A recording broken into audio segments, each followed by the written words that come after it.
What's up, underdogs? Listen, as an athlete, how do you keep pushing forward when everything seems to be against you? From stress fractures to team politics. Charlie Henry's basketball journey is one of resilience and determination. But what truly kept her going when the odds were stacked against her? Stay tuned. You don't want to miss this story of grit and perseverance.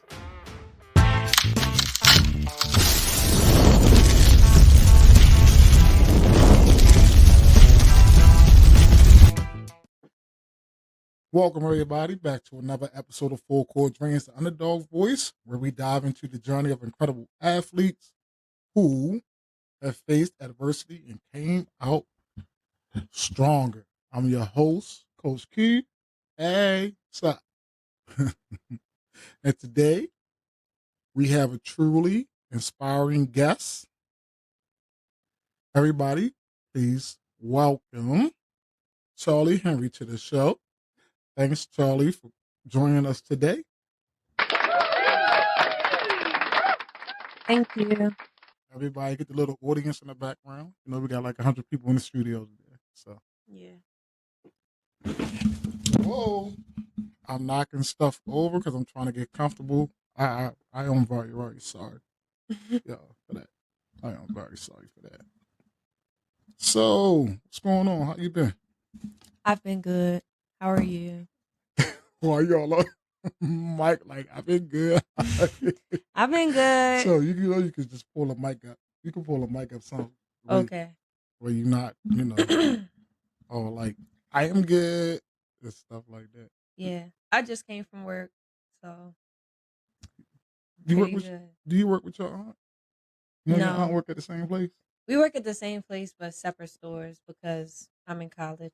So it's further from home, so I work at a different one.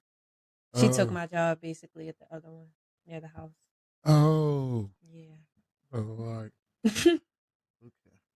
So let's start at the beginning. Right? Take a little sip of the tea. You know, the little grandma tea recipe, the best tea in the world. I'm telling you, people get hooked on that tea. I'm about to start selling it. Good idea. It's good. I told my grandmother I would never sell her tea. Grandma, come on. Why not? I told my grandmother I would never. I told my grandmother I would never like sell her tea, but a lot of people be asking me for it. They be like, "Yo, you need to make." They like, "Yo, you need to make me some of that tea," and I'll buy it. Like, it was this lady at work. I made her a whole big like pot full of it for the holidays. Man, that's all she be asking me. I need you to make me some more tea. I need you to make me some more tea. I'm like, all right, they gotta cut my grass today.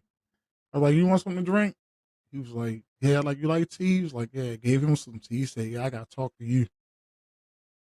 I might put it on the market. I don't know. I just don't like. If I'm putting it on the market, I'm a producer myself. I'm not allowing these big companies to produce my stuff and then it don't taste the same no more. Yeah. Run off with the originality. Right. It wouldn't be original anymore. Right. You gotta be small business. Right. Q's tea. Yep. Put it up in the pot. Come get it. Come get it, Shorty. Tea is banging. All right, enough about tea. Let's talk about tea. For real. Right. Let's get into it, Charlie. All right. So, you began really playing basketball at what age? I would say I started like playing rec, but I wasn't really like into the game. I was just there trying something different because I played soccer when I was younger. Didn't really like it that much, so I tried something different. And I started playing when I was like 7th to 8th grade, just doing rec, passing the ball to whoever was the best on the floor and running up and down because I was fast. You was fast, but you was some garbage. You couldn't play that at that point. You was just learning. Yeah, I didn't even know if I really wanted to play. And then in middle school, I found out we had a team because I wasn't really into it. So I found out in like 8th grade. And I tried out and they cut me the first cuts and told me I can be manager. And I cried. And What? yeah, so ever since then, I just been working at it, and I really started taking it seriously after that. You cried? Yes, I got in the car and I was like, because I've been talking to the coach since, because she was my homeroom teacher. Mm-hmm. So I was talking to her and I was like, I'm ready for tryouts. I went and then she cut me the first cuts. All right, let's put this middle school on blast. What middle school is this? Perry Hall High School. Perry Hall Middle School. Mm-hmm. Perry Hall. She was a she was a new coach. So I guess she was trying to get people that were younger and like build them up and stuff. But I had the heart. You know what I'm saying? So what grade was you in though? 8th. So 8th grade is supposed to make team before the youngest kids make the team I don't know. in middle school. She just had her ways, I guess, but it started off my villain era. Okay. I had to come back. There you go. Mm-hmm. There you go. Talking about coming back. All right, so during that journey, right? You faced some challenges, right? So in the 9th grade is really is when you really start, Yeah. ramping basketball up and stuff. So let's talk about that. So the whole summer leading up to my 9th grade year, I practiced outside. I never really had a trainer or anything. I got a hoop for my birthday, and I used to like roll it around to my front of my house because I live in like an apartment. So was that you had a roll around hoop? Mm-hmm. Oh, okay. I was like, what the? Okay, you had a roll around hoop. Yeah. All right. Yeah. Yeah, you had to roll your hoop around a lot. Yeah. So it would be like 11 o'clock in the morning. I'm like, I need to do something with my life. And then I just go outside and roll the hoop around the front. Bees chasing me. It's a heat advisory. Like, I didn't care. I was working. And when I didn't move the hoop, I was right on that grass, dribbling, shooting, working out. So you said you created a dirt patch. Yep. So from working out that whole summer into the 9th grade year, there was a dirt patch. And it's crazy to think about it now because it's like, it really takes a lot to make a dirt patch. Right. How did you make that dirt patch? Let's talk about that dirt patch. So how did you make that dirt patch? Putting in work. Just recording myself, like dribbling, doing some moves on the hoop, that type of thing. That's all I did. That was so awesome. Awesome. Yeah, it was dedication. It really was. Yeah, that was some dedication for YouTube videos. That was it. The YouTube page still up? Can I go search the YouTube page? Oh no, I'm talking about like learning from YouTube pages. Oh, learning at home workouts, how to dunk. Yeah. Hold on. So was you bringing the goal down so you can dunk on it? Was it? No, you couldn't even move it. I was doing workouts like 100 calf raises before the day of tryouts. I was dead. So was the I had so calf the goal issues the goal wasn't adjustable? No. So it stayed where it was stayed at 10 feet. And you was trying to dunk. No, I wasn't. No, I was just doing workouts to dunk. Like okay. lifting weights, lunges. I was just outside working. I didn't care about having a gym or not. I just did what I had to do because I knew that nobody was outside working. So that's how I get the one up. So when you looking out now, we don't see that much. We don't see things like that no more. Like we don't see that at all. Yeah. We don't see nobody digging no dirt patches no more and wheeling their goal around the front. Because when I was coming up, we had crates. Like I had a crate. Me and my cousins had a crate, and we had a big tree in the backyard, right? So we had this crate, cut out the crate, and we nailed it to the tree. When I'm telling you, we was playing basketball, and the yard was like half cement, half dirt, clotheslines, and everything. And we was playing basketball in dirt with a crate. With a crate. But yo, I'm gonna tell you the funniest thing. And my cousin gonna get me for this. So we was playing like so catch one, catch all, or whatever, right? Yeah.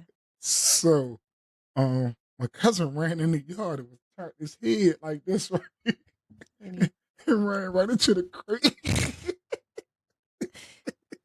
stupid. He ran right into the crate. And he like, what you got a crate up here for? Oh no, he knew the crate was there, but he wasn't looking. And turned around and ran right into the.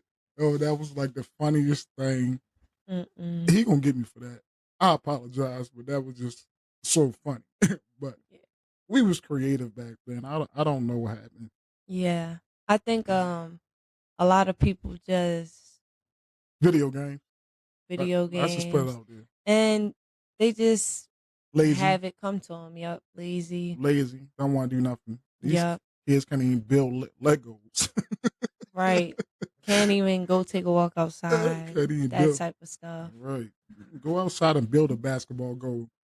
Mm-hmm. We used to build basketball. We used to take the tire.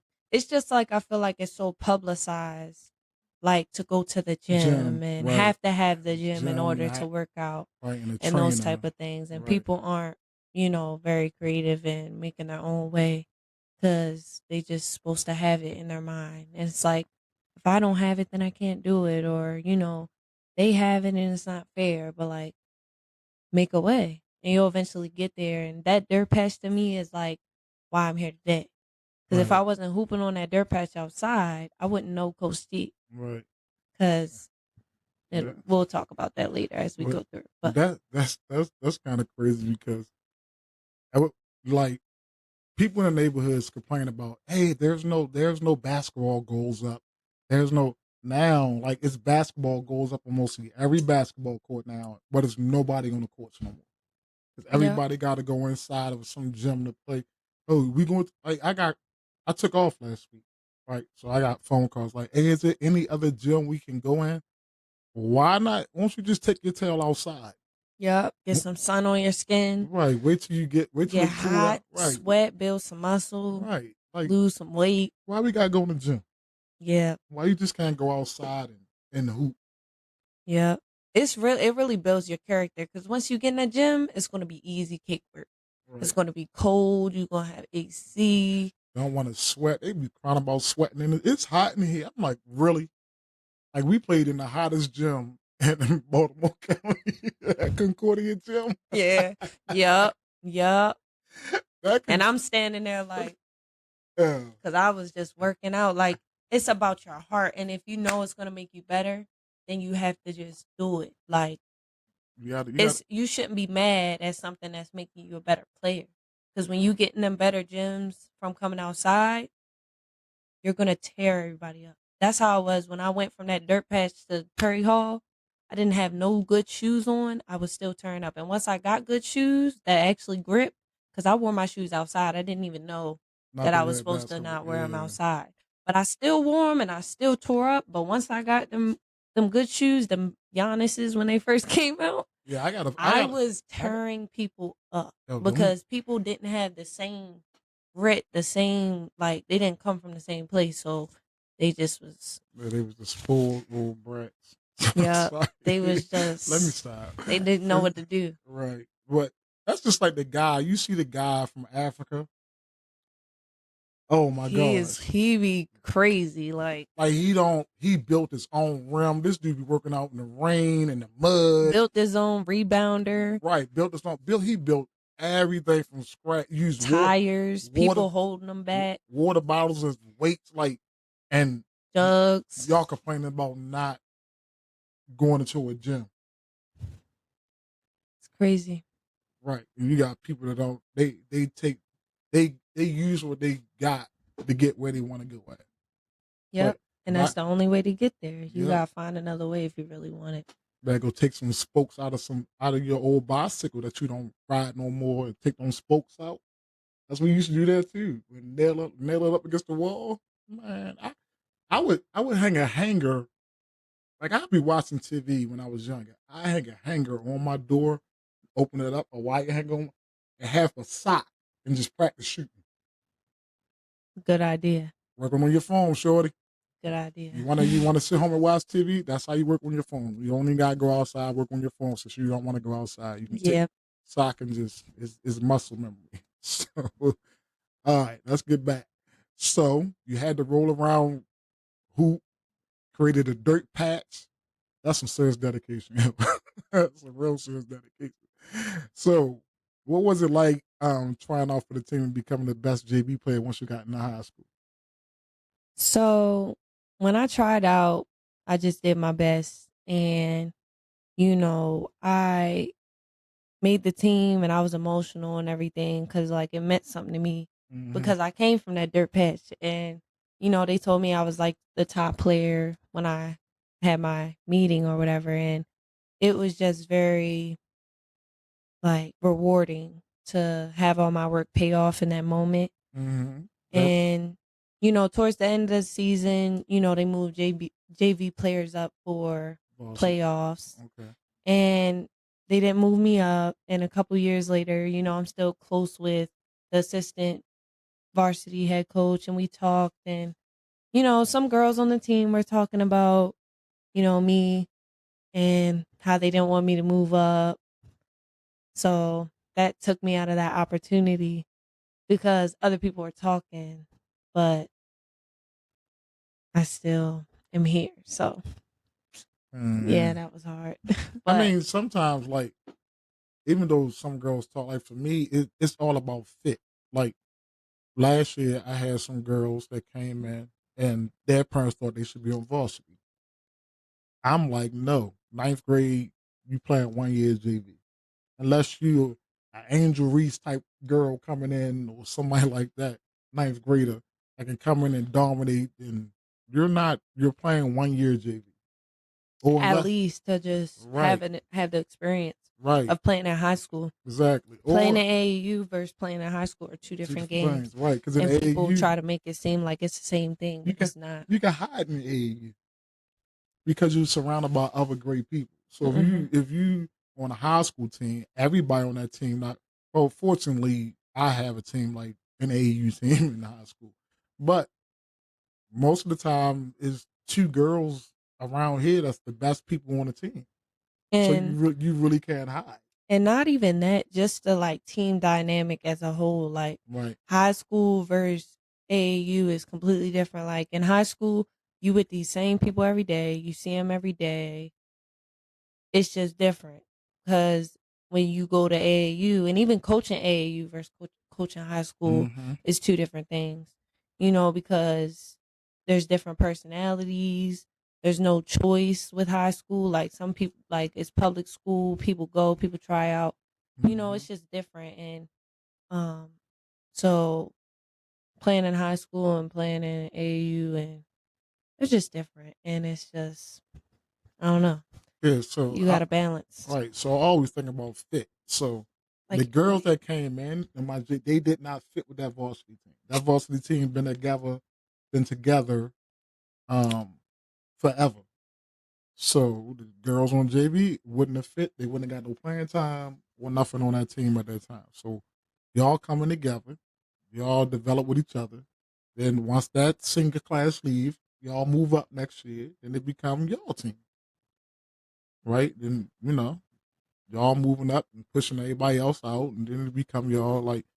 So that's how I thought about it mostly. But if you're in ninth grade, you want to play 1 year JV at least, yeah. unless again you dominate, or unless again you're a school where that JV girl is the best player that you got coming in.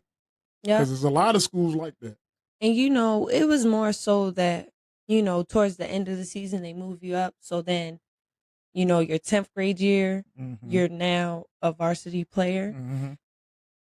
But they I was putting in work and a lot of the people on varsity weren't really putting in work. So I deserved the position, but I wasn't put in the position because I played too fast or, whatever, just minor issues that That coach can help you probably out with.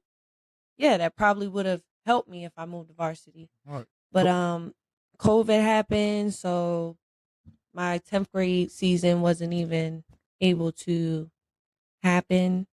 And so either way, and that coach had resigned and we gotten a new coach The and varsity coach resigned, yeah, and so that's she retired, oh you talking about Miss Cacavella. yeah, Coach was Kekavella. her first name Pat or something?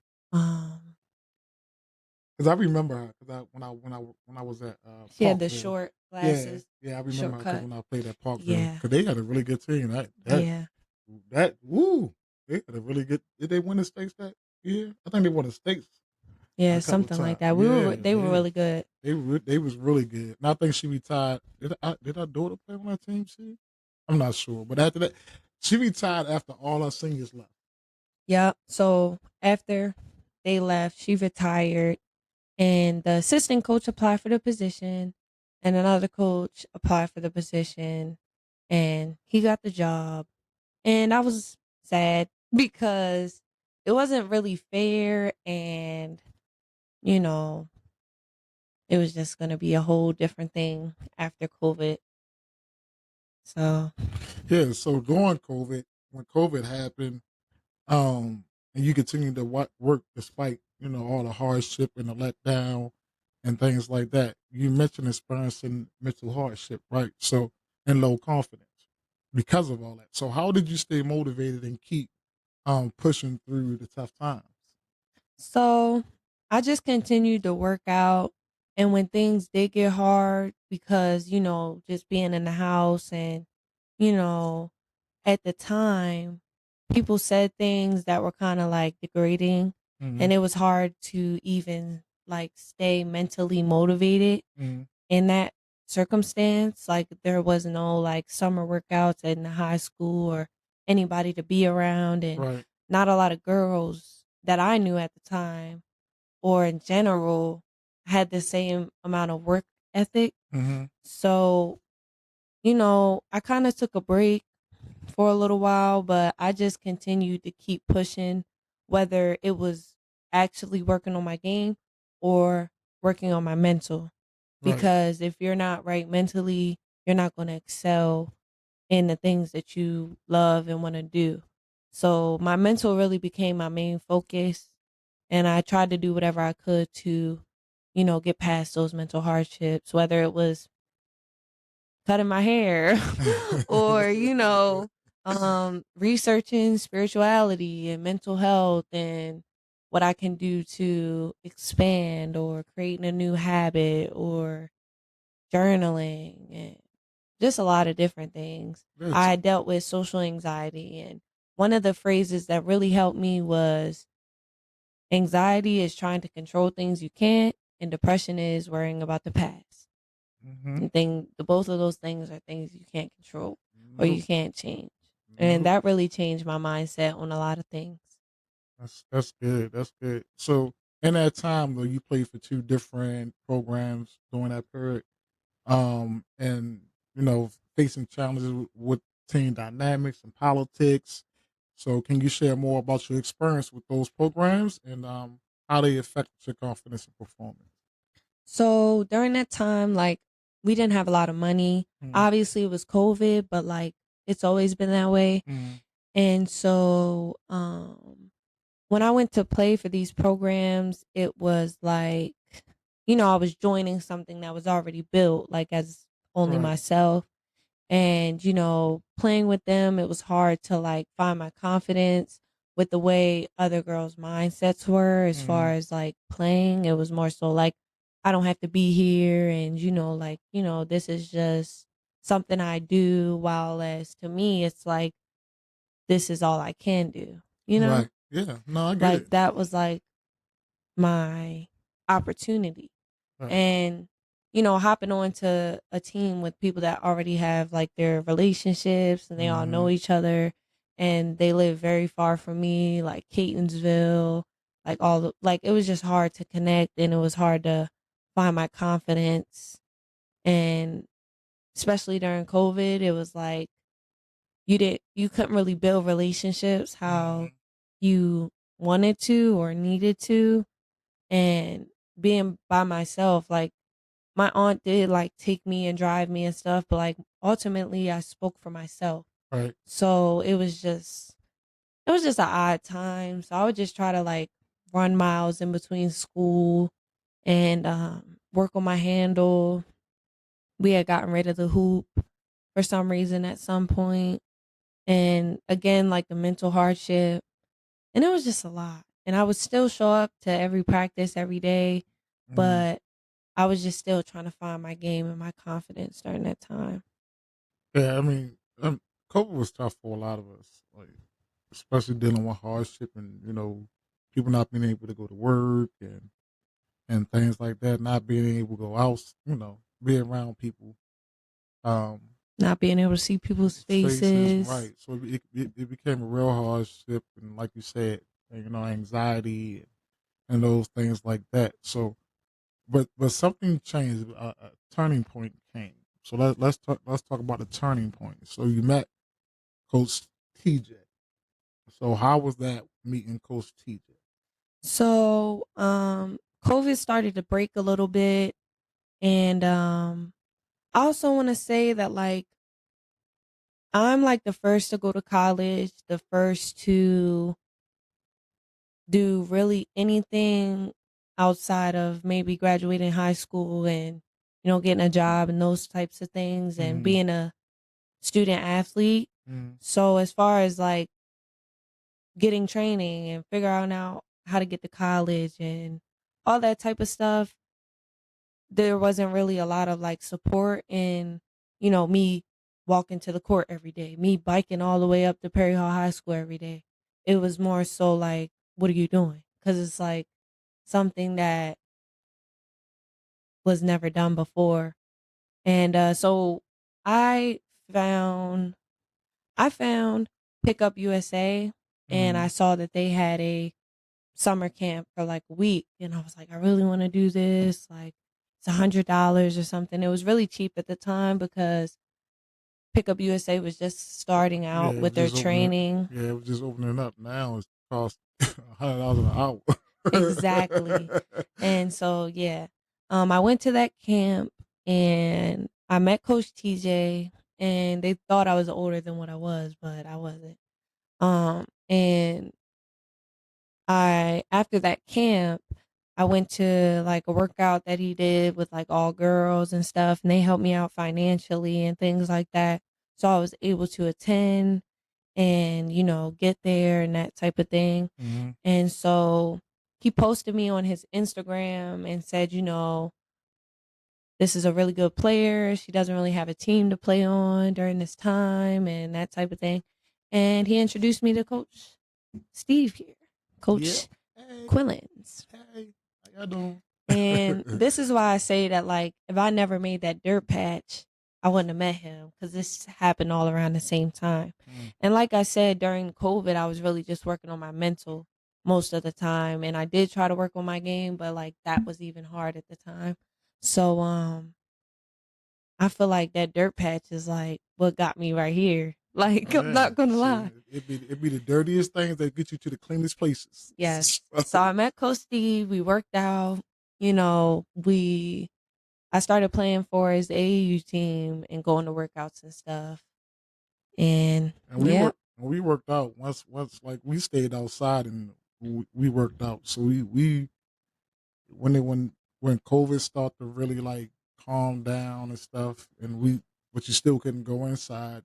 We was masked up outside, hooping, training, running, all that. And I think that brought us, as a team and stuff a little closer because everybody was battling the same thing, and it's just like, shoot, we get to get out and get to see each other and hoop with each other. We would just go to the playground, go to the basketball court, and just play basketball and just have fun and stuff like that, and just work out. So we could stay in shape because we knew like the world wasn't going to stay like that. So we had to be ready. So, and I think that was a turning point for our organization because everybody got good quick while everybody else was chilling. Then we just started winning. hmm We just started winning. So I think that was a real good time. So now doing all that stuff and you know, um, some things came up. You had a stress fracture in your foot. That kept you out for half the AAU season. And I remember that. So despite this, you still showed up for tournaments, still came to them. So what was the mindset during that time, and how did you involve how did you stay involved with the team? I know how you stayed involved with the team, but my audience don't know how you stay involved with the team. So tell my audience how you stayed involved with the team. Yep. So when I got injured, it was like right around the time right around the time I met Coach Steve, and I was coming out of my 11th grade season, and I was running track, and track is unforgiving, especially after a basketball season. Yep. And I started having pain, went to the doctor, stress fracture. So I wanted to stay involved with the team. So I continued to come to practices, show up to workouts, even if I wasn't, really doing anything. I tried to show up to the local tournaments that they had that I could attend to without having to, go too far. Mm-hmm. And I healed up over the 3 months during the summer because it went from about April, May, June. Mm-hmm. And then I was able to come to the tournament in Florida with them, which was a really nice experience. Right. And I'm grateful I went. I wasn't in my best moment because I just came off an injury, but I was still happy to be there and be with them and experience what I could, even though my injury. And so now your 11th grade year, injured, and you come back. So now you're going into your 11th grade year. No. Or you're going to take your 12th grade year. 12th grade year, I believe. All Or right, my so 11th. during your 11th grade year high school, you had a challenging and difficult relationship with your coach. Not me. Uh, with your coach. With your coach. So how did you manage to excel? This is your high school now, right? How did you manage? Because watching you play high school was like, um, I ain't gonna say surprise, but it was like watching all the hard work you put in. Like, there you go. Like, so when we working out, and I'm telling you, Charlie, you need to do this, you need to do that. And then you take it to the high school level and you're actually doing it and you become the lead scorer on the team and all that stuff. So I was made me very proud of you. So the challenges that you had during that 11th grade year with your coach that year. So how did you manage to excel despite, that situation? Um, me and my coach, we would always get into it. Not really, but there was just a disconnect in our relationship. And, you know, it was hard to deal with. And my teammates weren't very supportive as well. They weren't really willing to put in the same amount of hard work as me. And it was harder to be a captain and not be able to communicate with my coach. And in order to get through that, I just put my headphones in and I just kept working. And I tried not to allow what was going on to affect my mojo, if that makes sense, like my Yeah. energy. Because, I started to feel bitter because it's like I'm putting in so much energy to this team and I felt like I wasn't really getting any reciprocation. But I had to learn that, like, the energy that I'm giving isn't for other people, it's also for me. So I shouldn't stop being who I am Yeah, you never because others aren't. don't ever have an excuse for your greatness. 'Cause think about it. Kobe Bryant's like said the same thing. Why am I going to pass you the ball when you're not in the gym as long as me? You don't work out as hard as me. Like, why would I want to pass you the ball when I see you in the gym every day and as soon as practice over, you're gone. And you kind of practice late. You lollygag when you get to practice. All right, you don't have the same mentality as me. Like, then I don't like I don't trust you on a basketball court. Hmm. And it's hard when people are like that, but their relationship is over top of you. Like there are people that have probably made it farther than me, but got there because of connections or just like, having a relationship. Like the captains that were on my team, they were nice, but they caused a lot of the issues between me and my coach because of things they said. But they didn't put in the same amount of work that I did. And Right. it was just like, what's going on? Like, it just didn't make sense. And Where those people at right now? injured and not playing anymore. Exactly. Exactly. Clock the T. Clock the T. So, I mean, that's how it be. Like, I don't apologize for my greatness at all to nobody. Like, for me as a coach, like, I don't. I'm very confident in my coaching style. I'm very confident in my coaching, my record, and not even my record, because I don't even base my coaching off my winning losses. I base my coaching off of y'all. How y'all turned out. Yeah. That's what I base I base my coaching off of how many of my girls pick up their phone and call me and say, "Hey, Coach Steve, how you doing today?" Yeah. That's what I base my coaching off of. 'Cause no matter what, and when we talk, nobody talks about wins and losses. None of us talk about when we talk about the great times that we had and stuff like that. That's what we talk about. Or we talking about, all right, what's going on with you? All right, well, this is what you need to do and stuff like that. But my rating as a coach is not based off of my wins and losses. It's based off of the people that I affected and how I affected them. That's how I rate my coaching. If you rating your coaches off of winning losses, you're in the wrong business. Exactly. You're in the wrong business. This is not the business to be in. You should be rating your coaching off of the lives you changed and how you changed their lives and how you affect people's lives. That's what you should be doing if you're trying to coach, not trying to win. I win all these games and yeah. But how do your kids react? And exactly, and that is my high school coach's probably biggest problem. And we were able to build a good relationship, but as far as the people around me, it was really hard for them to continue playing on his team, and even some people quit because they didn't want to even move up to his team. He was a hard coach. He was a better word. Yeah, no, I, Uh, not good with his words. Let's say that. Yeah, really not good with his words. But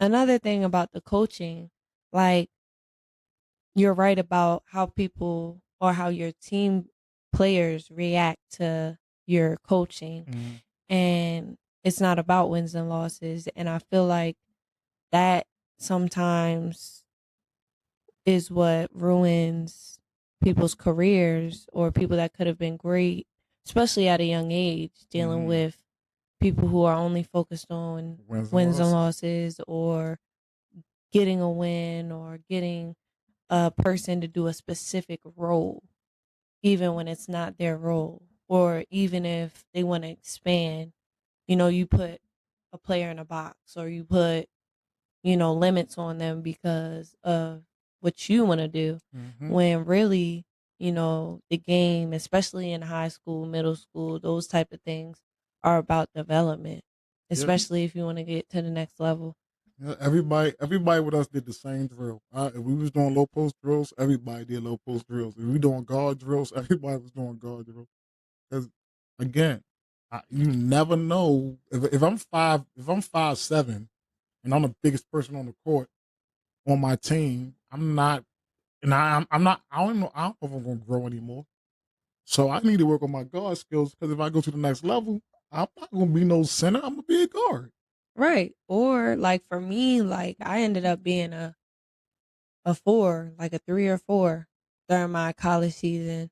And I was able to at least get some playing time because I knew what to do. Right. Because I didn't just work on a specific thing. We worked on everything.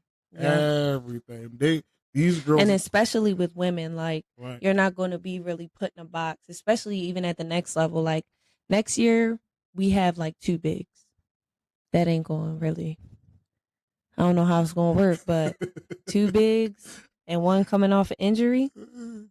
I don't know. We'll see. I feel you because I got a team full of guards. My high school team is full of freaking guards. I got probably one big that She needs to get in the gym. hmm But And that's how it is with women. So it's like you have to know everything. Like no matter your size, you got to get to the hoop. No matter your size, you might have to shoot. Like right. And we said like today in our summer workouts, all my guards is working on every last pivot you could ever think of. Drop steps, all that. Because footwork, you do the same footwork no matter where you at on the basketball court. It's just a different situation. So once you figure that out, your game will become much better. You can use a drop step out on the wing. You can use a drop step low post. You can use a drop step anywhere on the basketball court. yeah, Anywhere. So long as when you start to realize that you can use front pivot, reverse pivot, drop step anywhere on the basketball court. and so the next level takes you to the next level. Yeah, yeah. So all my girls know how to use their feet. And that's the biggest thing, especially in women's basketball. Yeah, they know how to use their feet. They know when to do it, when to do a drop step, when not to do it, when to do, and the counters to every last one of them. Also, so, cause that's what we work on. We work on building their game. So I want my girls to be able to go to anybody and play in anybody's system, and they know how to play in anybody's system, no matter where they go. Because I don't put them in a box. We don't run too many plays. We learn how to play basketball, and that's the big thing. So let's get to your 12th grade year. Through all that in your 12th grade year, okay, you discovered the roots of your issues with your coach, right? Talked about that. So y'all managed to build a good relationship. So the last year, how did this realization and improved relationship affect your final high school year? I am really, really content with my senior year. Like I really enjoyed it. Like it was fun. I was a captain along with another girl. She was a sophomore, and I had a really good year. Like me and my teammates, like they looked up to me as a player and as a captain, and I just really felt, you know, like I was where I needed to be, and I was really able to handle issues on my team. As far as me and the coach, like we worked together. If there was any conflict, we talked about it, pulled the person to the side, like we just handled things really well that year. And despite, the hardships dealing with certain players who weren't really focused, Mm-hmm. we still managed to, pull them together and pull the team together. And we were estimated to win like 4 games that year. Mm-hmm. And we went like 16-5 or 16-4, and we ended up making it to the playoffs. And I don't know, I just really enjoyed myself. I was able to like kind of help coach the team at the same time. And then you got a big freshman, D. Oh yeah, we had D. Yeah. And you know she's not there no more, right? I know she left. She left this year. Where's she at? She at Mount Carmel. Mount Carmel. That makes sense. That makes sense. Yeah, she left. Yep. And the coach left too. He did? Yep. He went to Hereford High School coaching the girls. Head coach. So Varsity. the head coach at Hereford left? Yes. Are you serious? This is about to be Oh, T. oh my good. Oh, wait till you. Woo. T. Because Hereford so many people quit at Perry Hall after I left. Hereford ain't winning no more. So many people, because a lot of the people stayed motivated to play because I kept him in his place and I kept them in their place. Why did the coach from Hereford leave? I have no idea. And I'm just like, everybody gonna quit when he get there. Because if people quitting at Perry Hall, you go to Hereford. I don't know, because Perry Hall was a mix. Yeah, so people are gonna stay on the team because they don't really have nowhere else. But Hereford, they're gonna tear him up. But Hereford, I don't know if I'm proud, but here's the thing, and look, it's the dynamics. So Hereford dynamics and Perry Hall dynamics are totally different, separate. So Hereford has their dynamic is more sophisticated, I would say. I'll say more. It's not diverse like Perry Hall is. So He's right in his element. He is in his element. He's right in his element. You're not lying. He's right in his element. But I feel like he's not in his element because I feel like the girls up there, especially the older ones, are not going to tolerate his They might not. meanness and his not. rudeness and the things that he says. Yeah, they might not. Because even when I was playing, it wasn't really diverse on the team.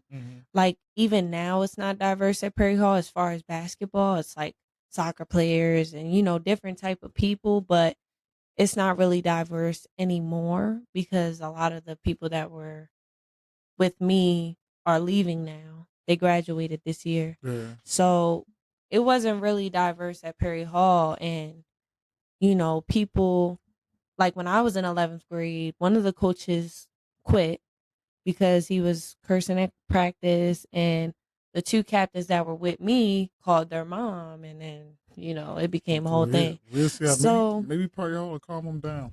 Yeah, I don't know who's not Perry Hall, maybe Herford to calm him down, but I'm surprised that dude left Herford. I'm really surprised. I know. Wasn't it the older guy? Yeah, he was the older short guy. I'm surprised. Yeah. Oh, they ain't winning no more. I mean, I'm sorry, Herford. They might. We got to beat them this year. I was really upset because we could have beat them last year. They do be hooping though. I think they just be running. They hoop because they listen. They listen to what their coach. And it's fundamentals. It's fundamentals like I don't know what, and we was handling them, and then I don't even want to talk about that. I'm just so upset. We supposed to beat them. I'm just so upset. We wait till the fourth. Yeah, we got slammed. We didn't. We waited till the fourth quarter to get slammed. It was me. It was just me versus Hereford. Right. We waited till the fourth. The game was close the whole game till the fourth quarter. Mm-hmm. And then I don't know. People just decided they want to do what they want to do and not listen no more. So you don't listen, that's what you get. So I don't know. Yeah. But 12th grade year, it was really good, and I really enjoyed it, and I felt like I was able to actually be myself and lead and, be loud and get on people and just enjoy myself. It was just fun. And I got MVP. I got leading scorer, co-captain. We even made it as far as playing Western. Yeah, I went to that game. Yeah, and we lost. I think y'all could have won that game too. But we could have won. I don't think he knew. He ain't know. He ain't know what to do. With that. And I kept when the big girl was on my side, I said, "Switch real quick, midi." Right. Oh, I was like, I'm like, he did not know what to do with. Then we ain't know what to do with the big girl. He ain't know what to do with D. D ain't know what to do with D. Yeah. He ain't know what to do with D because when she started playing with us, she started averaging doubles in AAU. She started killing. Look, he ain't know what to do. I was coaching them. I was the coach. Yeah. And that's why I want to be a coach. I think I spoiled. All y'all want to be coaches. I spoiled y'all. All y'all want to be coaches. Every last one of y'all want to be a coach. And that's what I want. Like for me, because I'm about to retire. I'm about to be done with AAU. Period. After this last group of girls I got right now. So to leave the Lady Cut Nation legacy on, y'all need to take it over. All y'all female coaches, y'all, it should be Lady Cut Nation shouldn't have nothing but female coaches with all of y'all coming back and coaching. Y'all, everybody pick an age group. I'll still be there, but I won't be coaching. You just be coordinator. Yeah, I'll be coordinated, but I think that'll be we're gonna sit down and talk about that. You do the fundraisers. Yeah, we're gonna sit down and talk about that. I just won't be coaching. That would be nice. I just love it. Like, I don't know, like I just like to be in my element. I really just felt in my element that year. Like I was playing, I was like being loud on the court. Like I was just lit. That's good. You're supposed to be loud and obnoxious. Yeah, talking. Nobody was telling me like put me in a box. Like I had a good. It was fun. Yeah, definitely. I'm glad everything worked out for you your senior year. It don't work out for most people. Mm-hmm. Some people their senior year, or they just like can't deal with certain things and I want to transfer. No, I want you to work harder. So I don't know. So now we get out our senior year right? So now you have a choice to make. And you know, I used to get on all y'all about, yo, if you want to go play college basketball, this is what you need to do. So you was one of the people that followed my directions. Yep. And you had a choice between going JUCO, which is no problem going JUCO. I advise anybody that need to work on their skills to go to JUCO for 2 years. Mm-hmm. And then you had a choice between the JUCO and Notre Dame D3 school in Maryland, Notre Dame University of Maryland for basketball. So it must have been a tough decision for you to make. So what factors led you to ultimately choose Notre Dame? And how did you feel about that, making that decision? So I did have a choice between JUCO, Notre Dame, and I also had a choice to play. I mean, not play, run track in high school. In college. Right. Hold up, redo. I had a choice between JUCO, Notre Dame, and running track in college at a couple D3 schools. And I visited a couple D3 schools for track, and ultimately that didn't really work out. And I wanted to play basketball anyway. And if I did want to run track, it would be like a second sport after basketball. And so I chose Notre Dame because I wanted an on-campus experience. When I visited, they had pretty good food. I like the coaching staff. One of the assistant coaches was a former coach when I played for JV, and she ultimately like reached out and opened me up to the opportunity. And also they had a good program for my major, and overall it's like good to graduate from a 4-year school, and that's what led to my decision. And I liked the coaching staff at the time, and one of his other players that played with me was also going there. And I don't know. I just like the campus, and it seemed like a good place to be. And it was close to home. Yep, close to home. Which I tell all y'all, get away and I don't know. experience like life, like get away. Tonight when Notre Dame and she was partying and all, couldn't get away from her friends. Now I don't have friends. when she left Notre Dame and went to Massachusetts, where she should have went at Elms College, because Elms College really wanted her. So now she in Elms College. Now she's a whole total different person, sort of.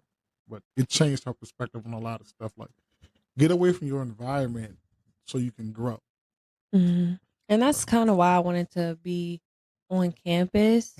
For me personally, like I have one friend, and so that wasn't really going to be an issue to me. Don't worry about it. I don't have my circle don't got Lord. I got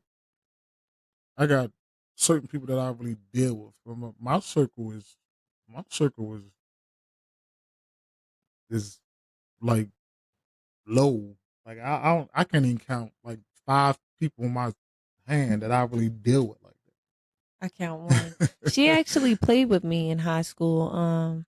She graduated early though. We did get on JV together. She graduated early, and yeah, we're still friends to this day. She don't hoop anymore, but she got her own place. She took a different route, and I don't know. We just stick together. I don't know.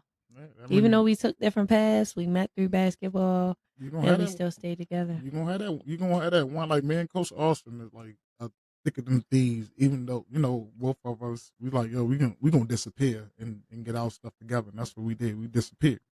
Now he got his thing going on. I got my thing going on. He finally got the job at Overly as the head coach. So I'm so proud of him for that. Mm-hmm. Exactly. Right. Like that's just how it is for me. Yeah. Notre Dame. I mean, we're gonna talk. Yeah. So you face a lot of challenges with the team dynamics, and some unfocused teammates again. Because when you're in college, you're in the next level, so you're expecting everybody to work hard as you when you're in college, like in playing basketball. Because that's how you got there. Well, hopefully. But it was some unfocused teammates during your first year at Notre Dame. So how how did you handle these challenges at Notre Dame, and what impact did it have on your performance and your mental health? Because we always focus on mental health. So I probably didn't handle it the best. I mostly like shut down in these situations, like from the beginning. Like it was just hard to deal with. Like it just wasn't something that I expected. So I didn't plan to handle it. Like I was just like, what? Like it was just very like mind. Like it just didn't make sense in my mind. Right. Like the way people spoke, like after practice, the way people spoke before practice. I don't want to go. Oh, we have to do weights today. Oh, I don't even want to play. So Oh, you're loud. Oh, you're aggressive. Like it was just a lot of voices, and it was hard for me to handle because. So it wasn't something that you expect for some college people that's supposed to be playing college basketball to react. No, like, it just was like that's that rec mentality. Like, oh, I don't really want to go to practice today. Oh, I don't want to practice. I don't want to go to the weight room. I don't like. No, you're in college playing college basketball. You have no other option. Well, quit. yeah. Like what do you mean? Right. Well, just quit. Like, yeah. Exactly. When And you don't feel like it's when you should be going. right, That's exactly. when you should go. When you don't feel like it. So it just impacted my mental health to be around those people all the time Mhm. and people that were unfocused, not even just not getting in the gym unfocused, but like focused on other things like um drama, talking about he say, she say, all that type of stuff. It was just hard to deal with, and it just wasn't what I expected from college players. Mm-hmm. And, over the season, things weren't handled properly, you know, even by coaches, captains, and there wasn't really a relationship between coaches and players. And, it was just hard. And we all knew that. Like everybody knew it was hard. It wasn't just hard for me, it was hard for everyone. Mm-hmm. And it was a unpleasant experience, I would say. Trust me. I mean, I felt a little bit of that this year coming in as a new coach to a new team, and most of the girls I already knew because of the area and stuff. And some of them played for me also. But that team dynamic was like I used to tell them. I used to tell them everything all the time. I said, "Y'all the best team in Maryland on paper, but you're not the best teammates. On paper you're the best team in Maryland, but you're not the best teammates towards each other. And you're not gonna win." Yeah. And it's like coming from that 12th grade, that senior year, like I was on that That yeah. high, yeah, ready to Yeah. go. And I was like, all right, like I'm a leader, like that's my role on the floor.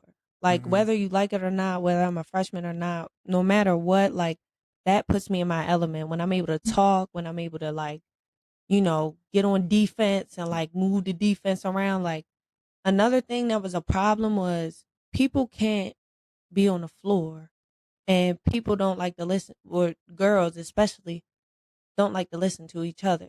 They take Stuff somebody telling you personal, what to do personal. as personal, as criticism, or I'm trying to hate on you or something, or No, dude. girl, like No, dude. I need you to have my back. I need you exactly, to be in help. I need you to exactly, be in a help position right now, and I need right, you to deny the ball right now. That's what I right, need you to do. shift, yo, ball over here, Right. skip, all that type of stuff. Like, and that's just me. Like, I just love it. Like when everybody get together and I'm able to voice, what's going on in the backcourt, or tell somebody like, yo, next time we come down, make sure looking at the ball, or next time we come down, slow down a little bit so you can get the ball higher up on the wing Right. instead of in the corner. Right. And people like, don't tell me what to do. Like, I'm not telling you what to do. I'm telling you what's going to better the game. Like, Yep. even me being on the bench, my teammate get on the bench. I'm like, look, next time you come down on the wing, don't come down so far because they trapping you, whatever. And then they're like, I know what I'm doing. Right. Like, you know what I'm saying? It's just hard to deal with that type of stuff. So here's the thing and since this coach said this, I put this in perspective when I'm coaching. And I tell people this. Mediocre people do not like high achievers. Nick Saban. And high achievers do not like mediocre people. They can never exist together. So I don't like being around mediocre people. I do not like coaching mediocre people. I can't stand it. If you want to be mediocre, get out my gym. And you know that's how I am. You know that's, and I just can't. Like, don't waste my time if I'm giving you 100%. Don't waste my time being mediocre. If you want to be mediocre today, stay home. Exactly. Stay home. I don't need you to be around me. If I'm trying to excel, and mediocre people bring you down. They bring you down. If they hang around too much, they will bring you down. If you're mediocre, we're not hanging together. If you're Right. mediocre, I'm not. I can't coach you. And your environment impacts you so much. So to be around people that weren't willing to take criticism, didn't want to go to practice, talk trash after practice every day. And I'm the type person, kind of stay to myself, chill. I don't really like talk a lot and I don't really complain a lot because I want to be there. And it was very impactful. And, when things did arise, like issues and things, like, and I tried to address it between my teammates because nobody else was really addressing things. And, um, relationship with the coaches, they didn't really build one with me. And I tried to reach out and things like that. It was just hard. Like, and then, like, it just was things weren't handled right because where I come from, like especially coming from like not having a relationship with my past coach and then, building that relationship and, handling things on a team and coming from a place where I was a captain and you used players weren't even good. Right, and you're used to a coach that build relationship with his players. Yep. And, and that takes part on players as well to build a relationship with the coach. Mm-hmm. But it's hard to do that when things aren't very open and things are, a we thing when that's not the case all the time. And sometimes people need to have individual conversations about where they want to be and how, problems need to be resolved. And I come from a place where if a player was showing up late, if a player was doing things they're not supposed to be doing, if a player wasn't coming to school and coming to games after, we're dealing with her. If she has an attitude at practice, we're pulling her to the side and we're saying, hey, you are, having an attitude during practice and, you're showing up late to school and it's really impacting our games, not having you there and you're a really big impact. So, what's going on and what are we going to do to move forward? And I feel like not enough conversations were had about, how to move forward and how to, especially on a team full of freshmen, how to really navigate life. And they, it was supposed to be like, oh, we want to support you and we know you're freshmen. It's like, that, but what conversations are being had with specific people about how to handle life, Mm-hmm. And even captains saying like putting it on one person to deal with everybody's problems. Oh, I'm glad you're doing it because I'm not doing it. Hearing stuff like that, there was no support and it was just hard. Like, It's real hard when you come into a situation like that, and I mean it's hard for coaches. And people that are leaders but don't want to lead. And trust me, it's hard on us coaches to deal with that situation because again, I dealt with some stuff like that this year, and like I told people, you can blame me. I don't care. Like I don't get mad because you blame me for stuff. I don't look. I'm always gonna get the blame no matter what. I can go 22-0. Somebody's still gonna blame me for something. I went 18-5 and I got blamed for every doggone thing under the sun. Everything under the sun. But if you ain't in the midst of what's going on, then like mind your business. Exactly. We'll talk about that in the next couple questions. But the thing is, as coaches, we have to learn how to navigate that stuff. And sometimes it gets out of hand and it's too late to navigate it. And sometimes you just gotta let you as coaches. Hey, look, I'm gonna let it blow over because it's some days when I'm like, okay, I'm gonna like this fuse already lit. I'm gonna sit back and chill and see what's gonna happen. Let the candle blow out. I'm gonna let the candle blow. I'm gonna let it end one game, it exploded. And I said, this is what I've been waiting for. I was waiting for somebody to step up and tell all y'all about yourself. Because somebody need to tell y'all other than me. Somebody on this team needs to take control and be that leader to say, yo, we're playing like some trash right now. Like it ain't no way we should have lost that game. You know what I mean? So I told him, I said, dude, somebody gonna cut somebody out really, really soon. And sometimes as a coach, you need to let that go. Don't let it go too far, but let that take its course. Because at the end of the day, it's going to either bring your team together or it's going to bring the people together that's really about it, and it's going to show you who's with it and who's not with it. So it's either going to bring your team together, or it's going to separate some people away from your team. And then as a coach, you're going to figure out, okay, they can't handle this. They're not coming back in here next year. I need people, strong people that can take that criticism. You know what I mean? Can be like, okay, take responsibility for their actions and say, oh, you know what? You're right. We got to get back on track. Then those people that want to make excuses and blame everybody else. I don't want those people on my team.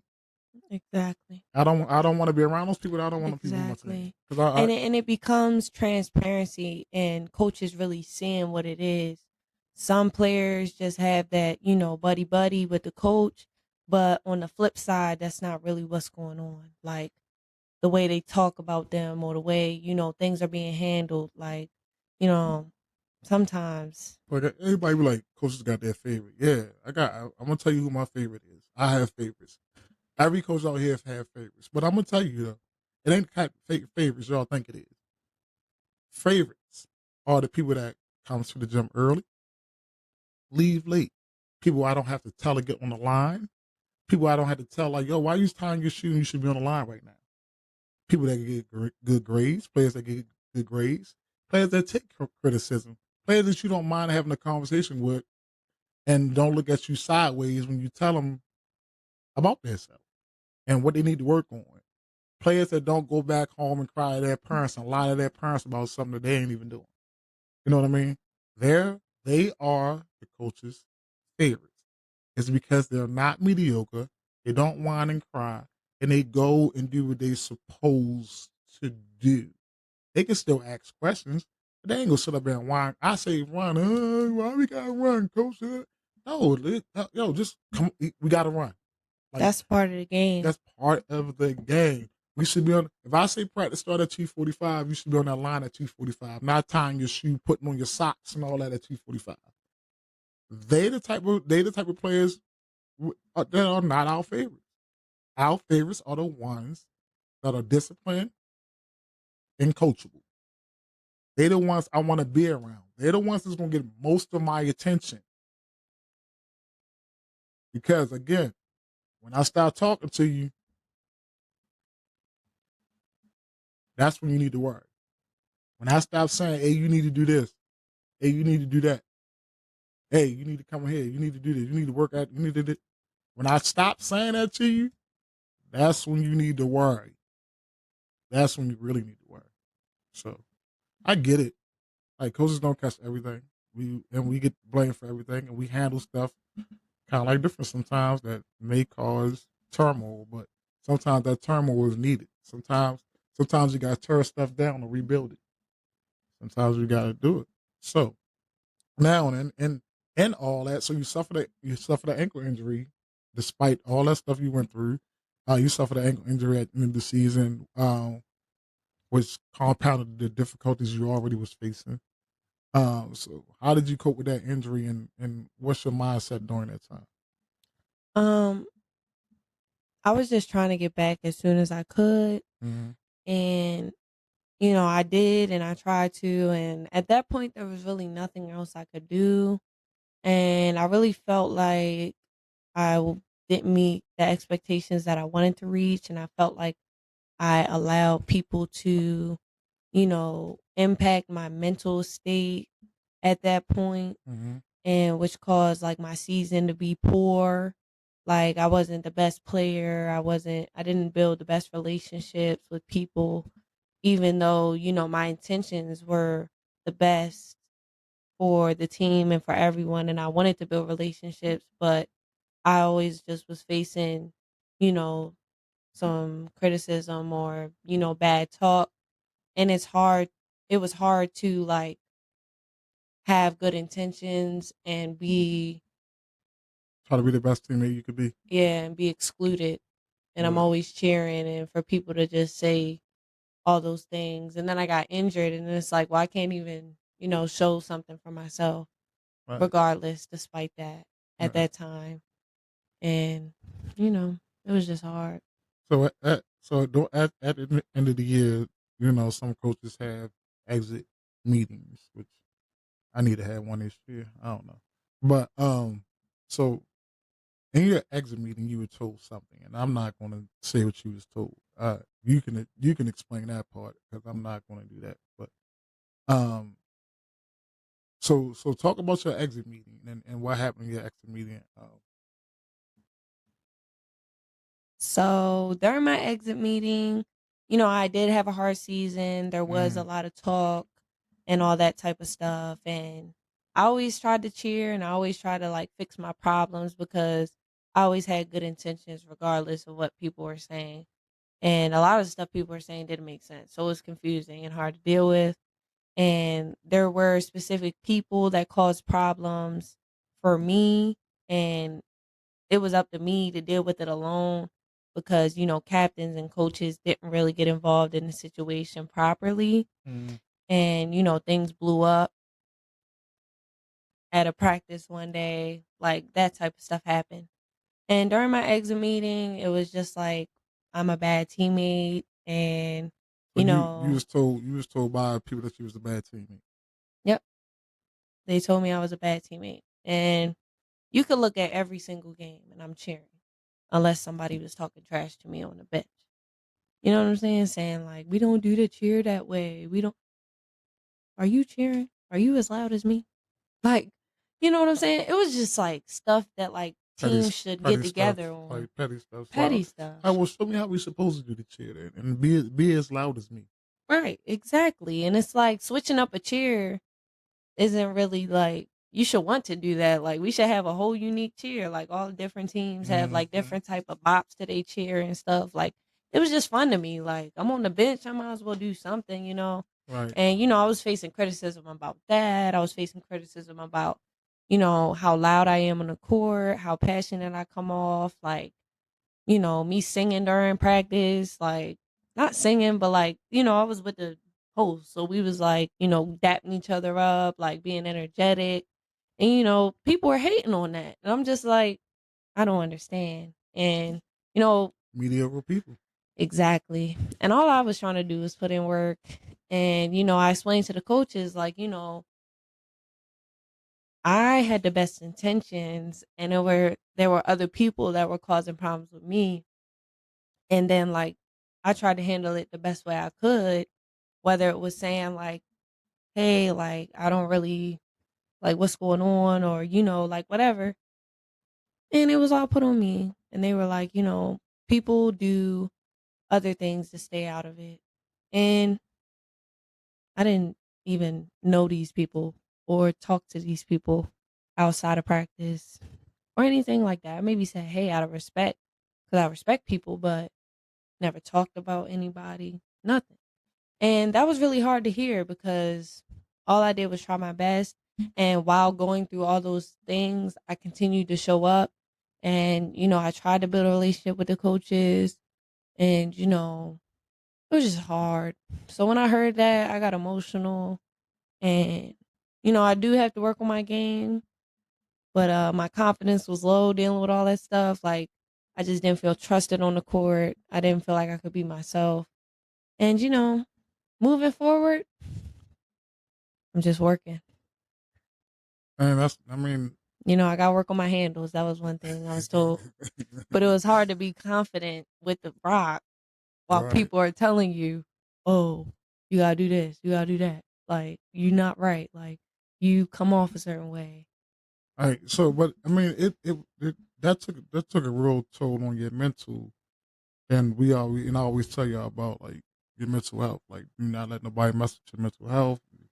You know what I mean?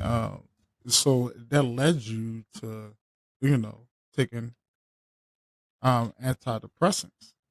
Right, so let's talk about that for a minute for the people. Look, mental health is real important for Yeah. people. So after the exit meeting and everything, like I was just in a very low place the whole school year, like the whole season. Mm-hmm. And at that point, I was like, I don't know what else to do. Like I've been trying to like stay motivated, but that only lasts so long. Like it'll last like a week and then I'll fall back into like, not being on top of things and just like being off. And I did excel in school, but it wasn't the best it could be.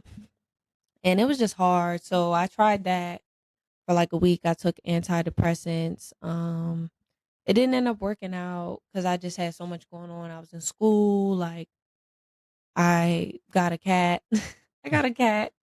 And, I was like, I'm gonna just get off of them. And I knew they weren't doing the best for me. Mm-hmm. Like my mind was clouded, like it wasn't the best. But yeah. So you got a emotion. I mean, what would they call it? ESA, Uh, emotional support animal. emotional support animal. Yes. Great for you. So Great job. That's good for you to add that. yeah. Emotional cats are so loving. Yes, I miss he's bad right now. He's 6 months. I got him when he was like baby, baby, baby, and I miss my cat. tearing up I miss I, everything. I miss my cat. She Yeah. died of cancer. Oh, Right upstairs oh, on the floor. I laid out like this white thing for her. Because she couldn't like get up the steps no more because she was getting frail. So we knew it was about time. she wouldn't eat, so I set up by her bowl and laid out this white thing for her because I was like I was like she's not gonna survive the night. Yeah, that And she, happened to and she did. he didn't have cancer, but he was just like 18, 19. He was old, and he passed away like 2 years ago, probably. But Yeah. like my cat did more tricks than my dog. Like I used to tell my cat, give me 5 minutes. Got to put that palm right in my hand. My Yeah. dog right now, the one in the upstairs. Oh. I can't wait till he gets older though. And I just stuck with the emotional support animal for now. Like my wife don't want to But get another the cat. fact that I went to antidepressants after all that stuff just shows how bad that season was. And it was bad for everybody. Like once the season ended, none of us spoke. Man, you know what I tell you? Like, even though I don't like the transfer portal, and I tell y'all, like, yo, if it's that bad, transfer, like, get up out. Like, if it's that bad, but you're gonna fight through it, and you like you said, and you're better now, and let's just see how the next season go. And you, I, for me, like, keep on being that player that keeps talking on. Don't let nobody stop you from being that. And if your coaches don't appreciate that, then I don't know what to tell them. They don't appreciate somebody that talks on the court, cheer on the bench. If you talk to any coach, that's what they want. That's what they want. If you talk, we already know you can play, but how great of a teammate are you? Yeah. You And it know, was hard to, keep doing that. And I still kept doing it. But, like because of the low confidence, because of everything that was going on, it was hard to, keep my game up and, stay in the gym and, you know, uh, just be that player. I don't know. Like, and I'm not bragging or anything like that. Oh, maybe I am a little, but these all y'all that heard majority of my girls that been on my show basically say the same thing. Like their relationship was that way because that is what I expected. Like you had to be a great teammate. That's all I preach. Yo, you got to be a great teammate. Like if you when you leave here and you go somewhere else to play, that's the number one thing you have to do is be a great teammate because that's what college coaches are looking for. So these girls go no matter And where they go at. that's what's going to build your connections, Yep. whether you're playing basketball or not. Not all my girls that's Being a great person. playing college basketball are great teammates. They go to these schools to try to be the best teammates they can be, no matter their skill level. Like the thing is, I'm gonna be the best teammate. I ain't playing time I get when I get, but if I'm not playing, I'm still on the bench cheering on my team. Like And I kept cheering, like regardless, people saying I was loud, regardless, people talk about my cheers. I didn't care because I was passionate regardless. Yeah, and everybody on our team had to work for what they had to work for their playing time. It wasn't Yeah. no no I deserve no. You had to work for it. Yeah. You had So when I heard what I heard, it was just like I don't even know. Like I didn't even feel like I was even there then. Like if you could say I was a bad teammate, like paying attention. you weren't looking. No, Like you wasn't paying attention. and even like and you didn't see me like keep showing up after, everything going on. Right. Or returning after everything going on. Like that just shows dedication. Like I'm willing to make things right. Like I know my intentions. Like I know who I am. Right. So anybody that can go through what you went through and can still want to come back and try again is amazing to me because most people would have quit. Most people would have quit. So young people really take heed to what she just said because like college basketball is hard. It's no matter what level you on, it's hard. It's a lot of stuff that you have to deal with, and if you're not mentally strong, you're not gonna be able to deal with it. You're gonna quit. You're gonna give up. Like a lot of y'all think you're mentally strong now. You don't got to deal with half the stuff you got to deal with in college. Is these Then you got to deal with people on campus, yes teachers, getting communication, building relationships with that. Like, in order to excel in your major, get internships and, deal with your teachers as far as, navigating around practice, getting times together, and especially dealing with your mental health and, getting what you need. Like, all of that plays into being a college athlete. yeah. So mostly all my girls in college, I try my best to prepare them for the next level. And all I'm gonna tell you, they do not like soft coaches. They can't stand soft coaches. They want to be told what they're doing wrong. They want to be pushed. They all that stuff because that's what they count from. They don't. They can't. Again, they can't stand mediocre people. And if you telling me what's wrong, get me in the gym. Right. Like, you Right. know what They I'm saying? right. Like, Get you make in a the gym. time. Like, Right. like, That they I spoiled them, so it was like, Coach, I need to get in the gym. All right, meet me at the gym at this time. yeah. Coach, I need to work. All right, well, this is what you need to Any work workout on. he Right. had, like off season, I was in Concordia's gym. Yep. Like every Saturday when they had workouts. Or like even during the fall leagues and stuff. Yep. I was always there. So Even if I didn't have my shoes that one time. I didn't even bring the shoes. I'm like, I'm ready to play. So I apologize to all y'all coaches that got one of my girls. Like that, look, that's this. I spoiled them. That's I spoiled them to where this is what you gotta do to get to the next level. And if you're not doing this, then you ain't gonna make it. So you get this type of player you need to be. Most of them, if not all of them, turned out to be great, have great college careers. Some of them had bumps in the road, but they never gave up, Never and gave they up. still trying, and they're still in college playing basketball. Like Yeah. they might have switched schools once or twice, and had to go through some difficult things sometimes, but They were strong again, enough to keep going. they were strong enough to keep going. They knew what they did was wrong, or they knew what they did was right, and most of it was just circumstantial, like coaches quitting, then a new coach come in, that coach quit in three, like that. Some of the stuff these girls went through wasn't their fault. It was so they had to go and they went to another school and stuff like that. But I mean, everybody had their challenges, man. College is not easy. You got to deal with people you never. You got to get along with people you never ever met before, especially as a freshman.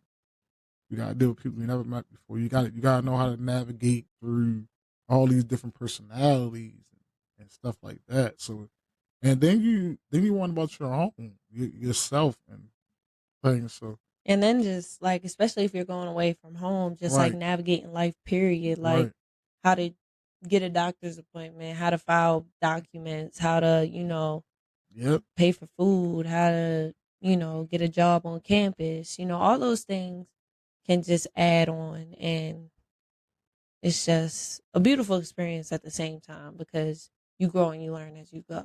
yeah. And that's just life. Time management. Mm-hmm. Learn time management. It help you a lot. Learning time management will help you a whole lot going to college. All right. So after all that, despite all these challenges, you're injured your knee. So you go from Yes. ankle to knees. So now what's the knee? Okay. So and you've been working hard at physical therapy to stay motivated. So what's next? So what's keeping you going, and what's your plans to come back even stronger next year? So I was working out, going to open gyms with, this league or like these girls that always come together in Baltimore City with one of my teammates who will Mm-hmm. be a senior next year. Mm-hmm. And she has really been motivating, even though I'm injured, I still show up to the league games and to the open gyms and work on my handle and, chat with girls who are, playing either in college or just for fun. And it's just been really motivating, especially to have a teammate that, is motivated as well and is working. And, being in physical therapy has been really motivating. Like, it's something that I have to do every other day. It's very intensive. Like, I'm even sore right now from yesterday. Like, it's just been very motivating. And what's keeping me going to keep, you know, working out for next year is all like the doubt and all of, the things that people have said, not even just, during my season, but just over the years, like, and also being there for my family.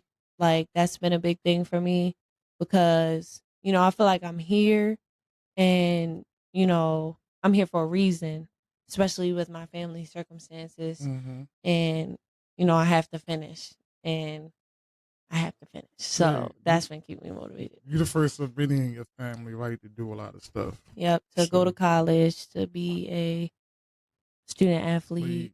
So And that's a great accomplishment. That's a great accomplishment. So don't give up on that. yeah, And stay and I'm 3 weeks in and I have 3 more weeks of physical therapy and I should be back by workouts when we first start like Saturday workouts and okay. stuff. You tell me to start being around the girls more and coming to workouts when we had workouts in the summer and when y'all off. Yeah. They want to start doing open gym again. I can't. We ain't gonna be able to do it this year. We probably be able to do it next year. Mhm. Well, when they kind of workouts, they're scrimmage at the end. Mhm. Workouts, but you're injured right now, so you ain't scrimmaging nothing. Um. So yeah. So I mean, And I've been doing better. Like really good. Like walking, I can move. So I should be good in 2 weeks, but I'm gonna do the 3. 2, maybe a week. I might can run right now. It's like no. you got ice bath. I'm gonna take my time. Take some ice baths. The beauty, I'm low key like happy I got injured because like even though I can't really play like a full game, like I can still just work and focus on building a habit of just getting in the gym at a certain time and Working on your waking ball up handling. and yeah, Working on your ball handling. Right. yeah. Yeah. That's slow crossover. It's not slow, it's just fast, but then I don't go anywhere. Oh, we talking about that crossover for years, bro. But it was kind of sneaky at sometimes though. So It you would whip, but I wouldn't go nowhere. yeah, I stop. you'll catch some people with it, but don't. I'm like Charlie, like go forward after you do that. Hey, so do you relate to being an underdog? Like, and I forgot to Yes. ask you that. What do you think an underdog means? What's the meaning of an underdog to you? I think the meaning of an underdog is somebody who was doubted or somebody who didn't have the best circumstance growing up or even currently in their lives. And they have to work harder or do more or, come out of an injury or something like that, something, traumatic and still be on top. Great, great. So that describes you 100%. 100%. Right. All right. So describing yourself as an underdog, your journey um, has truly been inspiring. And like some of the stuff I knew, and I got on you the other day about like, oh, you need to call me when stuff like this happens so we can talk through it. Hmm. Um, and I can be there for you to help you out because I'm always here for all y'all. Y'all can call me anytime for any advice and ask what should you do next, and I'm gonna be real with you. I'm either gonna tell you to do this or I'm gonna tell you better suck it up. You better suck it up and get mentally strong and take the right measures, and that's what you need to do. So I'm gonna always be there for you. So in that instance, like, what advice would you give other young athletes who might be facing similar challenges as you? Sorry. My advice is my advice is stay true to yourself. Always be 100%, always go 100%, and never give up. Just never give up. Regardless if it's hard, regardless if, you need help or you need to talk to someone, or you're scared, or people are talking. Just never give up and always stay true to yourself, and always do what makes you confident and do what makes you stronger, and don't be afraid to let others go, or let others pass you by, or let opportunities pass you by, because Everything ain't for you. everything isn't for you, and everything doesn't benefit you, even if it's the popular thing, or even if it's you know the most comfortable thing. You have to be uncomfortable to reach your goals and move forward in life. So that's my advice. Great. So, uh, top top five, top five college basketball players. Who's your top five? College basketball players. Yeah, you don't even watch college basketball, do you? Mm, Yeah, you need to. I'm telling y'all that. I do, but let me think. In college right now, Yeah, in college right now. I don't have it. You don't got five? I don't have five. I don't have five. They just went to the WNBA. I don't have all of them. Oh my gosh. I don't know all of them All right, in college so who's your now. top five WNBA players? Here y'all go. WNBA. Here you go. Oh, what's her name? Who?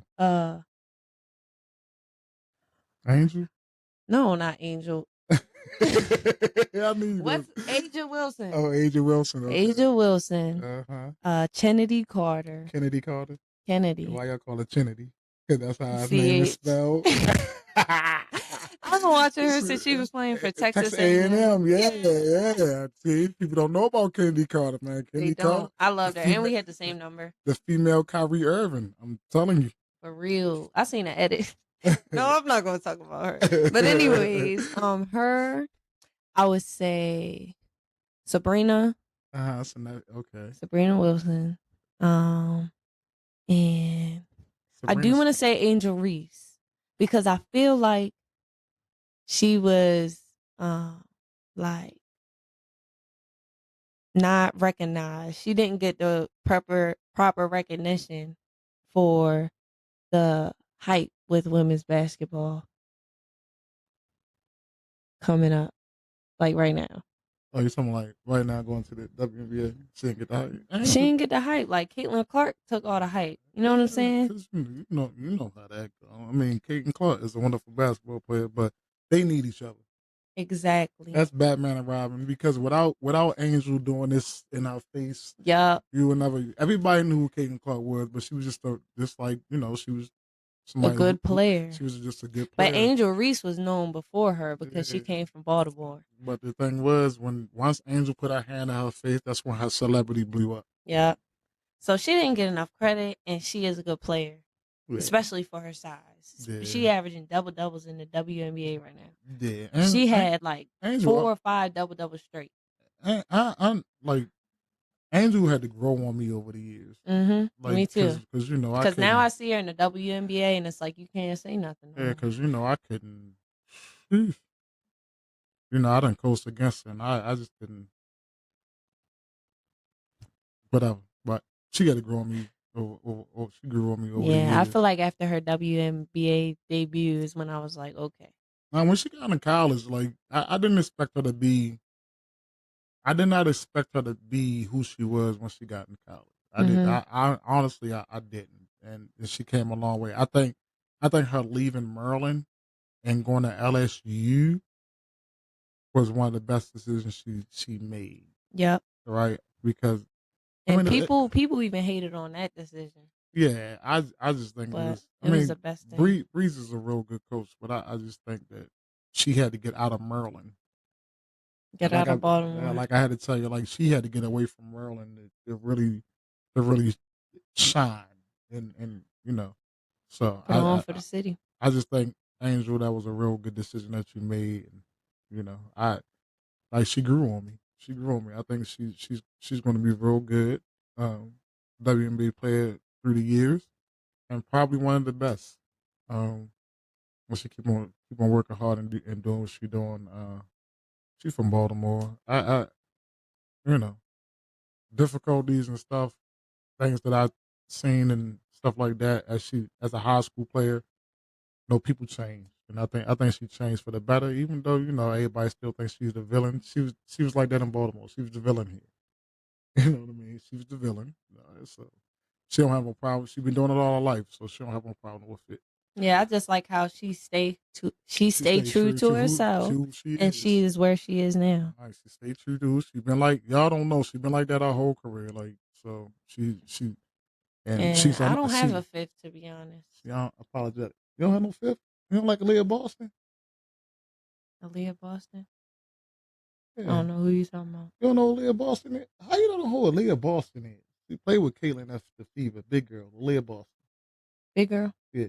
I would have to see it. I got picture memory. Okay. I got 4 for you. I need to take y'all. I need to take y'all to some more games. We need to hang out again. Yeah, we do need to hang out. Y'all.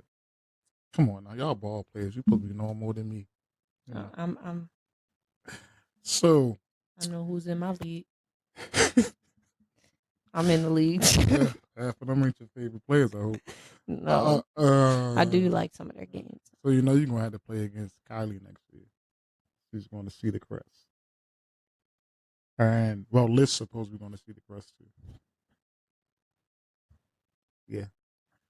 So I really, really, really appreciate you coming on and talking about all this because somebody need to hear this. Mm-hmm. Right? There's no ups and downs. Everything ain't peaches and cream. But to see how you came out on top. I'm ready for next year now. Right.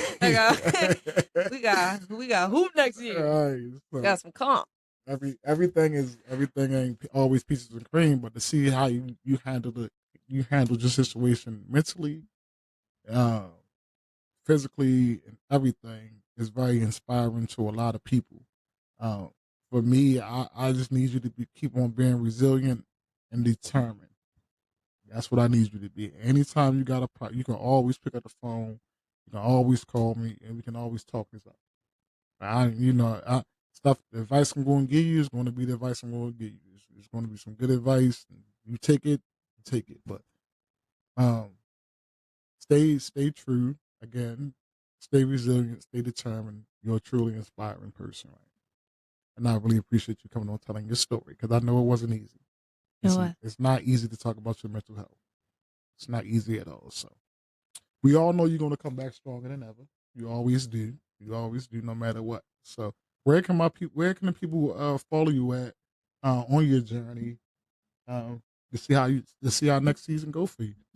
You can follow me on Instagram at CharlieH1222. Hopefully it's on there.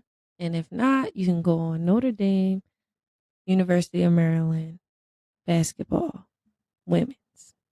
And then you can check my stats out and see how I'm doing. All right. And y'all allow spring games? Yep. So and you can come to the games. The games are free. So you can come free at home. Free at home. So you can come to the games. Yep. So I'll be up there to check out some games. 4701 North Charles Street. Yeah, I'll be up there to check out some games like every year. So everybody, Steve, you come to I done went to Rhode Island to check out Madison and Tenaya game. I done flew. I'm like, jeez. So that's dedication as a coach. Real dedication. And I took a player with me that was trying to get recruited, and she just, oh my god, that was something. She decided not to go to that school though. What was the visit for? She's on a Drexel next year. So for our listeners, don't forget to check out all of my platforms on my Linktree page. It's all on one page, so you don't gotta go to 25 pages. You can just go to my Linktree. Linktree SQ Basketball Chronicles. Got it? So go there, check out our merchandise, all our platforms, my Instagram, Facebook, my website, everything on my link tree. Again, at linktree/SQ Basketball Chronicles. Got that? Got that? All right. And remember, awesome. You just want to push the awesome button. And remember, if you have any injuries, anything that's keeping you from being the great athlete that you are, you can also visit our partners. You also visit our partners, Rehab to Perform, to get the help so they can help you get back to performing and ready to perform. Got it? So check our partners out there. They are located in Owens Mills, and they have 9 more locations throughout the DC, Maryland, and Virginia area. Got it? So people that's in my area, you can check them out at 1, I think it's Easter Circle in Owens Mills off of Dofield. So go check them out. All right? So really appreciate y'all. Again, this is your coach Steve. And remember, every underdog has their day. Y'all know how it is. I'm Coach Steve, and I'm out. I'm out too, y'all. All right, Charlie, gone See too. you. Have a good one, guys. Have a good one.